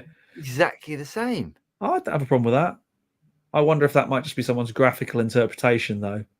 Maybe, maybe you're right. With the P90s, that looks great. It does look quite nice. 429 quid, though. Those, a friend of mine, a guy I used to gig with on a infrequent basis, had a endorsement deal with Vintage, and played their basses. Really good bass player, and he said it's really tricky because he wanted to play his Fender Jazz. Yeah. But whenever he was doing a gig that was televised, he had to play his Vintage because obviously it was his endorsement deal. Man. So I was like, I think that's the problem with a brand like Vintage, where, you know, it is very much, it's not a top flight brand. It's budget, it's budget. Yeah. Yeah, I think I'd struggle. with that. But, you know, 500 quid, that's not a bad price for that guitar, probably. Absolutely not. No, absolutely not. So there's a new Fiore colour. It's not really good news, but it isn't really news, but I quite like the colour. I like the colour. I think that's one of the better. And that boy can play, can't he? Oh, yeah, he's pretty good. Yeah, he's pretty good. Pretty bloody good. I like the stuff he did with, what's his name? Martin Miller. Oh, yeah. Great. Sure, yeah, Martin Miller's brilliant, isn't he? And I think the biggest news this week, the sad passing of Mr. Alexander Dumble, which is that is a shame. Yeah, but did you know? I think he was 77 years old. That's not so old these days, is it? No, it's not. It's not. But in all, you know, let's put it into perspective. There, you wouldn't say he's the healthiest of men. So I think 77 years is pretty. Yes, but what a legacy! I was watching. I was watching the Primera Guitar rigged up rundown of Joe Bonamassa. Yeah, and there's 2 Dumbles in his live rig. Yeah, and I was like, oh my god, they sound good. And you know full well that the 4 amps that he's using are all cranked within an inch of their existence. Yeah, definitely. At the Ryman as well. Oh, yeah. I mean, it's a shame. It's a shame. I just think it's a shame that he didn't do. I mean, you have to respect him because he did what he wanted to do. Mm-hmm. You know, and he was quite a recluse and all that. It's just such a shame that there wasn't more of an amp brand. You think like the name Dumble is such a luxury brand, and there could have been a lot more done with it. I wonder if the estate will will start to do things. But there is one thing for certain. What's that? Anyone who has a Dumble, their amp has just doubled in value. I don't think they could double any more in value, but yes, I think they will go up a little bit more. Yeah, I mean, it's just like iconic amps, aren't they? You instantly know as soon as you see that grill cloth what it is. Yeah, definitely. But yeah, shame. It just would have been nice to. It would have been nice to see him do, not to be so. Reclusive, or just only work with a few people and. Hey, but anyway, but that's his thing. Yeah, it's a shame. It's a shame. Okie dokie, let's jump back into it. Here we go. Henrik says, "What are your thoughts about the about UAD Luna after using it for nearly 2 years?" I think it's great. Yeah, I think it's really good, and I think they're constantly updating it. They're constantly on it. I think they're doing a really good job. Free. Remember, this is a free piece of software. Yes, you can buy into Lunar extensions and stuff, but you buy plugins for anything. It's an awesome thing. I think what they're doing. I think Universal is a great company. I think 2 years in, it proves that they're still supporting it. They're still fixing stuff. They're still implementing features that the user base are requesting. Yeah. There's a lot more to come to catch up with the likes of Pro Tools and whatever. Mr. Cord is in the house. Jonathan Cord is in the house. I'm going to nod and agree because I don't know that. Well, if you haven't heard Jonathan play, you need to. He's awesome. Henrik Sorensen, have you ever recorded a song just using amp sims? Yes. Yes, lots of times. Absolutely. Mainly when I'm not around stuff. When I'm somewhere in the middle of nowhere, I think I need to get a guitar track down or whatever down. I plug straight into an amp, use an amp sim. I've even used the dedicated DSP based ones in Antelope stuff a lot. Yeah.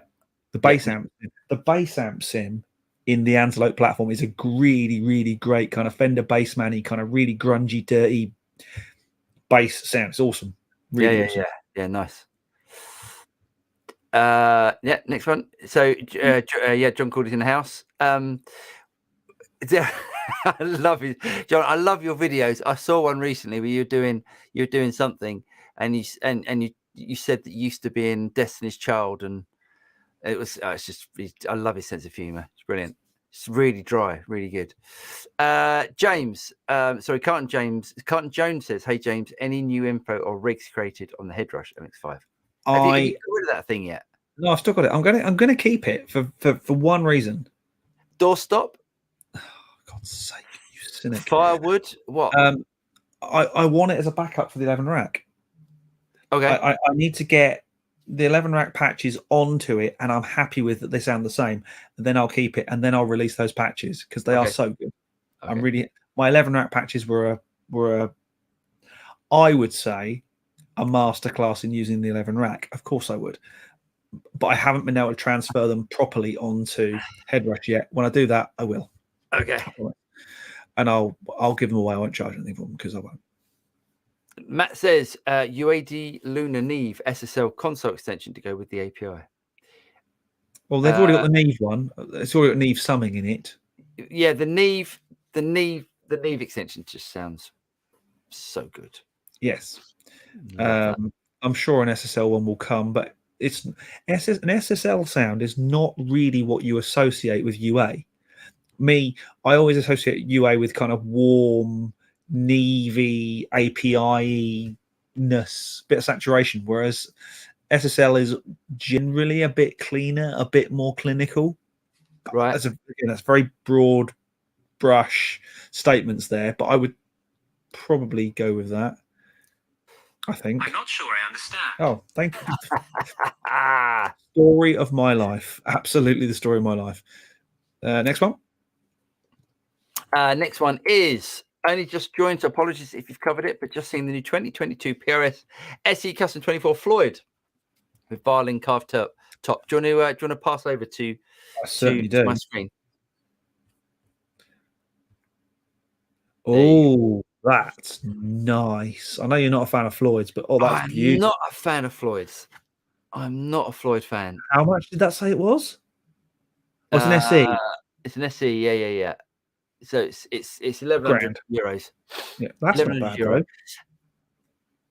Yeah. Just take the Floyd off it. If you need a Floyd for that style of nose diving or whatever you need a Floyd for, that's a great guitar. Calf tops beautiful. Do you know what? I'm not sure that people do that sort of stuff anymore. That's the first thing. Well, his name's Vi, isn't it? And yeah. Okay. Yeah. Fair enough. Steve Vai. Yeah.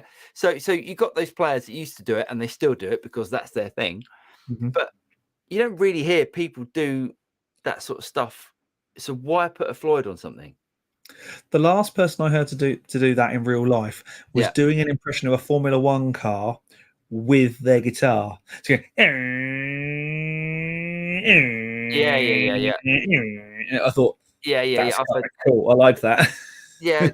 But that was done in the 80s. Do you know what I mean? I know. Well, it's great. Yeah, James, they call it Ireland.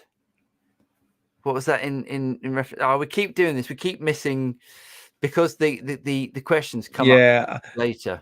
I think it might have had something to do with my reference about being an 80s. I don't know.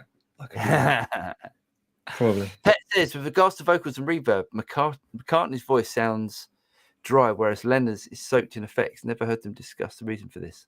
Thoughts, guys? Probably variation, and often those sort of things were done by mistake because back in the day you only had an LCR console. Yeah, they might have panned everything one way, panned everything else the other, and it might have just been a mistake. I don't think Jeff Emmerich and people like that made that many mistakes. I think it might have just been a stylistic thing. I didn't realize till the other day that the two parts of Lucy in the Sky with Diamonds were two completely different songs. They eventually just strapped back to back and went, "This works." I didn't know. Because obviously the verse is Lennon and the chorus is McCartney, and they sound like two different songs. But to us, they don't. We know it is Lucy in the Sky with Diamonds. I only get that because I'm subjected to that song most mornings about 3 or 4 times. Thanks, Alexa. Anyway, yeah. Jeff Rock 77 for 70s, 80s rock lifestyle veteran is good going. Oh, I see what you mean. Yeah, definitely. Well, how old was Lemmy? Because there's a life of rock and roll decadence for you. I reckon about the same sort of age. Probably, yeah. He was in his 70s when he passed. Yeah. Pet says, I should add that I like Macca's voice. He's got a great range of beautiful timbre in that high register, especially around the A4 area. I'm more of an M4 guy. Just get past all the little towns. Nice. Sorry. Jonathan Cordy says, "What's the next amp port?" No, it's a good question. Afford any. Do you know what? I mean, Jonathan's got a bunch of boogies. Mm-hmm. I'm thinking whether it might be like a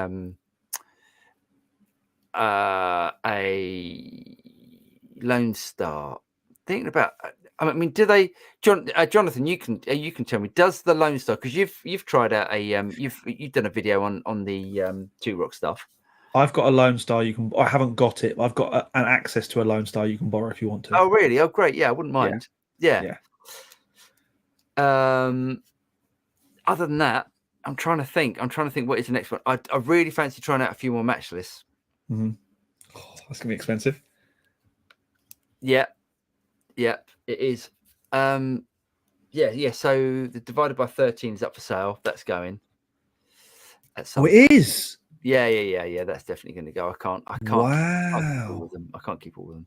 I didn't think you'd sell that one. Yeah, no, that's going to go. That's next to me here, but that's going. I was having a sort out in the loft today of eBayable mics and things. I'm going to get some stuff that hasn't been touched in a while. Obviously, mics are different because mics are a, it's almost my mic collection. It's not, and they are different. They all do, and it's the sort of thing you don't have to buy in, etc. Sure.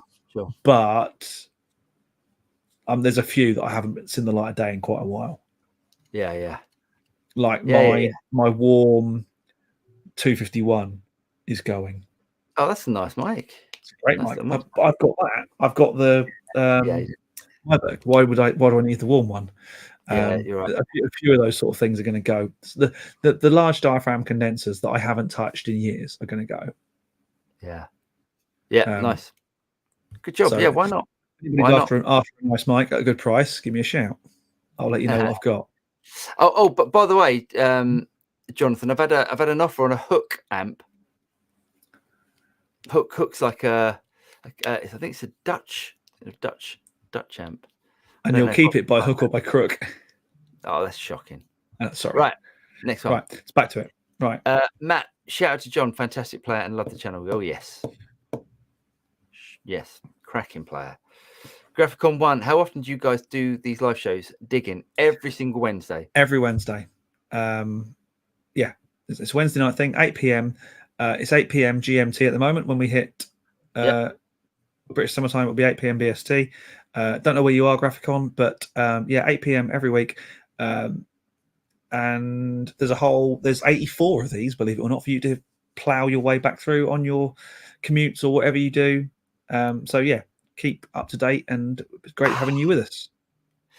Yeah, Jonathan says that was about the plastic floating junk thing, the size of Ireland. It's right. Bigger than Wales. Bigger than Wales. Wow. Right. That's horrific. Wow. Okay. Yes, by the way, I did mention this at the beginning of the show, but next week we've got Mason Mangella coming on from Vertex Effects and the Rig Doctor. He's coming on. Really looking forward to that. So if anyone's got any pedal questions and gear questions and things, he's a bit of a genie. That's gonna be really good. Yeah, great. I basically plan to pin him down virtually and strip his brain of all knowledge to do with pedals and boards and stuff. That's my plan. Yes. Matt says, I wonder if you thought they'd made a console emulation of the Neve to go with the summing.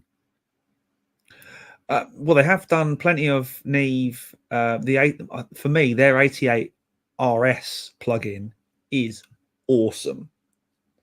And it's available as UAD, which you can put in the UAD slot in the Lunar Mixer.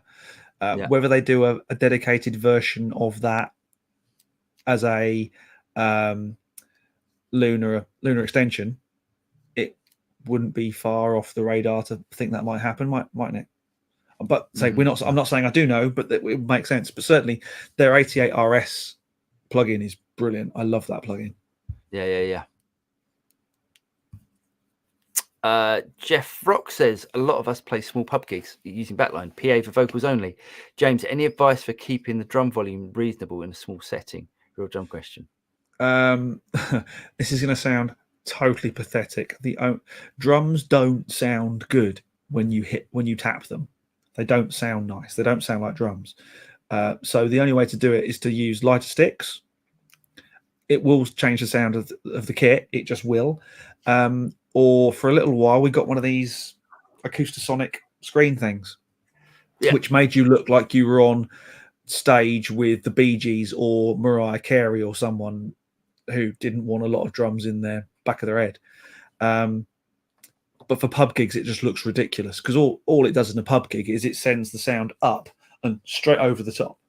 Yeah, so true. But drums are loud. I've tried petitioning drum companies and saying, look, it's all very well saying these drums are even louder. What we actually want is drums that sound big quietly. It's funny. That's what guitar manufacturers have been doing for ages. But drums, they haven't quite moved to that yet, have they? There was I tried a kit by a company called Jalapeno who did a Russian doll kit, and it was Jalapeno. They're in Leicester. It's Jalapeno. Custom made kit, but it was a Russian doll thing. So you unstrap the bass drum, put the tom in, and it was like proper, really super portable kit. But it sounded awesome. But it was a little tiny kit. So for small pub gigs and stuff, it was okay. It wasn't a big stage noise. It it wasn't right. It didn't look right for me. I like a drum kit to be big and make a lot of noise. But in a small gig, it was absolutely perfect. But they were quite a lot of money, and I just couldn't justify, 1,600 quid on a kit that I wasn't in love with. Yeah. There we need to get through these because we've got 10 Minitos. Easy. The SPX90 was broken. I don't know what that means, but fix it because they're great. Jonathan Corley says, "Oh yeah, I just did the Lone Star one. Nice. I'd like to see that. I'd like a lot. The only problem with the Lone Star is picking them up. Same with any decent valve amp though. True. By the way, I've got a flight case that would fit a Lone Star. I need to fly. Oh yeah, make the world's heaviest amp even heavier. Well, at least, I guess it comes on wheels. At least it protects it. Yeah. Jonathan also says, I always want to try DC30, but yeah, that's not likely to happen. DC30, nice amp. Mm. You got some nice amps, mate. I think you could sell a couple of amps and easily get a DC30. Rafael Jesus says, have you talked about the Gibson Maestro pedals? Do you know what we haven't yet, actually?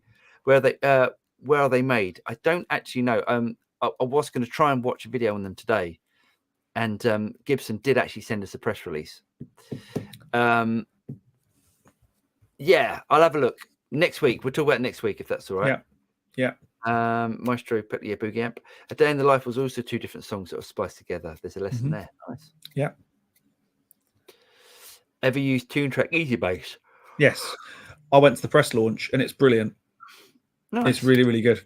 I've never used it in anger because I play bass well enough to do that. But if you don't, try it. It's great fun. John says, never tried hook stuff. It seems like it'd be tough to move on that. I think you're probably right. I think you're right there. Your thoughts on an SM7B with a cloud lifter for an overall good mic? The only way to use an SM7B is with some kind of inline preamp device thing. Cloud lifter, FET head, FET pre. You've got a FET head. I've got a FET head, yeah. Yeah, I use that with an SM7. Sounds great. The one I really like at the moment, really, really, really good one of those is by Russian company Soyuz, and I can't remember what it's called, but it's their inline booster thing, and it's awesome. The other one that's really good is who makes really good ribbon mics? Royer, the Royer booster, the D booster is really, really good as well. Nice. Wow, he's making an amp collab. Who's that? Who's making that collab? I like Gibson and the pedal guy who's working with Gibson. Maestro. No, Maestro is an old company. Okay, well, interesting. I think that's what it meant. Matt Wright says, James, if you're interested in selling your Townsend Sphere, he's in the market for one. Yes, I could well be. Reach out to me, james@jivey.co.uk. Otherwise, just Google me and you'll find me, or hit me up through the thing on here. But Matt's got my number. Worst comes to worst, if Matt can't get hold of you, just it is up for sale. It's with someone else at the minute, but it'll be back here very shortly. But it is up for sale. Pet says, we mentioned Alex Hutchins last week. Nice, good player. He came to a college to a masterclass with a drummer called Craig Blundell is the drummer. Okay. They're promoting Roland gear for music course I was teaching. Yes. Nice. They are both Roland Indoor Cs and they are both mind-blowing. Yeah, Alex Hutchins. Also, Craig is also a really good entertainer as well. Not just a phenomenal drummer. He's a really good entertainer. I bet you had a great laugh. I would have enjoyed that. I haven't seen Craig for a long. He was my teacher. Well, Craig and I get together every so often. He teaches me drums. I teach him tech. But to be honest, he doesn't need much teaching these days. Johnny Pierce says, great to see John Cordy and Studio Rats in one chat. 2 excellent YouTube channels. Cheers, mate. Yeah, we've already done that one. Yeah. Henrik Sorensen says, thoughts on Origin Effects Revival Drive going direct into an IR? Too many knobs. Too many. I would. I've never tried it. I wouldn't like to say. I wouldn't like to say that's definitely not going to work or that will work. I mean, it'll work, but whether it will sound great. Henrik, do you use UAD Ocean Way, and if so, on watches? I don't. I love it, and I use it to fake drum sound.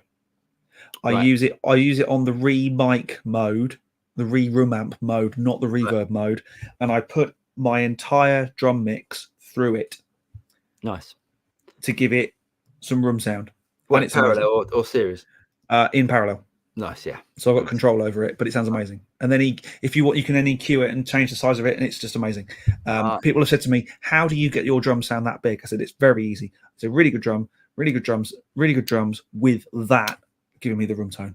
Nice. Keith says, the Panto band drummer and local band I do audio for a while back used Roland electronic drum kits. I don't mind it. I don't mind it. I've done plenty of gigs with hate V drums. I tried doing it live with bands, and I actually gave myself tennis elbow. I actually made myself play so hard because everyone was like, "Oh, it's just too. It's lovely and quiet." I'm like, there is no vibe. There is no vibe with electric drums. They're rubbish. You should get one of those. What are they called? Bum chums. It's not the same. They're not the same. It's horrible. They're rubbish. I don't like them. I can't stick them. Electronics to enhance and augment a real kit, great. As for extra hand claps and jings and all the stuff you can't be asked to bring, not to replace. Sorry. Right. Okay. The Swiss cheese cymbal thing, quiet cymbals, great. They don't last very long. Yeah, I can imagine. They don't last very long. And they sound like poo. Yeah. If you put a Lone Star in a flight case, it will easily weigh more than 40 kilos. Yeah.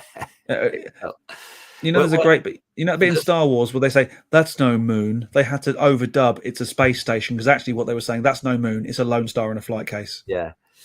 Yeah. I had a stiletto and the flight case had a stiletto in it, and it was so heavy. So heavy. Thoughts on mixing on headphones? Cheers. Do it, but check on speakers as well, and use open back headphones rather than closed back. I would say yes. Yes. If you can use speakers, but use open back. I had to mix a whole album's worth of stuff last week. Most of it I had to do on headphones. Still checked on monitors though. Nice. I'm going to sneeze. Excuse me. Sorry. No, I'm not. Yes, I am. No, Simon Lilford Wildman says, for the purpose of recording, producing, any thoughts on whether amp sims can compete or even exceed what you can do with a mic and decent valve amp? There's a problem. There's a problem, Simon, with amp sims, and that is stacking them. Yeah, cumulativity. Yes. So when you use valve amps and when you use different microphones and that sort of stuff, and it doesn't work by changing the microphones inside the amp sims. At the moment, it's not working. Whether technology will catch up, but when you start to layer guitar parts in productions, I would say they tend to mush out more than James is interrupted. Sorry. They tend to mush out more than if you would use like real amps. I would say if you're putting a couple of wide rhythm parts in, you can get away with it no problem, or with an amp sim. As soon as you come to put that big screaming lead solo right up in your face, that's when they start to fall apart, in my opinion. Yeah. Rafael Jesus says, "No, I meant Vertex Dude is making an amp." Oh, I didn't know that. Nice one, Rafael. Yeah, we'll check. We'll ask that. We'll grill him on that one. Yeah, good. Good knowledge. Thanks, mate. Good, definitely good bit of knowledge. Henrik says, thoughts on SonarWorks for room software. I think if you haven't got a treated room, I think you've got to try every single way that you possibly can to try and get some of those bass frequencies controlled. So yeah, great. And SonarWorks is a great way of doing it. Yeah, especially now they have SonarWorks system wide, so it sits on your output bus. You don't have to then remember to bypass it on your master bus before you bounce or whatever you do. Yeah. John says, Craig Connett, I went to Israel with him. Craig Connett, is that the drummer? Craig? Oh well, yeah. Well, you said it was. Craig Blundell, definitely. Maybe Craig Connett's playing with him now. Maybe, nice. Yeah. Matt Wright says, I had to laugh, Paul, at your smile over the Marshall Shredmaster pedal over the recent Governor video. I've got one here from the 90s right next to me. Britpop. Oh, I guess, yeah, Noel Gallagher probably used the Shredmaster. Yeah, it's the only way he could disguise his. And yes, anyway. Henrik Sorensen, James, thanks on your answer on the UED Ocean Way. Sorry, I did understand correctly. So basically, this is the room sound. You do not use reverb sound as well. Cheers. Oh, I use reverb as well. So I'll put a snare and I'll have reverb across individually controlled on the drums. So I'll have a little bit of plate on the snare and a bit more on the overheads. But I'll also feed the stereo mix of a drum kit from the drum bus also into the room tone to give me drum room sound. Nice. So I've got reverb and room sound. Nice. Apparently James is on the fence there with Lecky drum kits. Not even the slightest. It really, genuinely, I had to have a one of those chewy grip things and a brace because I was really hurting myself playing. I fucking hated it. The fact that James also masturbates like a 13-year-old, it doesn't. I'm not left-handed anyway. Ah, okay. Pet Moxie says, I've got 3 mics, SM58, Rode NT1A, and an AKG 414. The most bass covered for guitars and Vox. Nice one, mate. Yep. The only thing I'd add to that would be some kind of valve condenser, maybe, just to give you another flavour. Yeah. Maybe a nice warm audio valve condenser that I might be selling. Craig used to play with Alex too, says John. Yeah. He only plays with Alex with Craig's. Only plays with called Craig. I only play with a guitarist called Paul, it turns out. Yes. Yes, we got there. Well done, everyone. We're a minute over Paul's doggy duty, but hey, we got there in the end. Ladies and gentlemen, thanks for joining us. Not dogging duty, doggy duty. I think, to be fair, I think you'd have scored more points with dogging duty.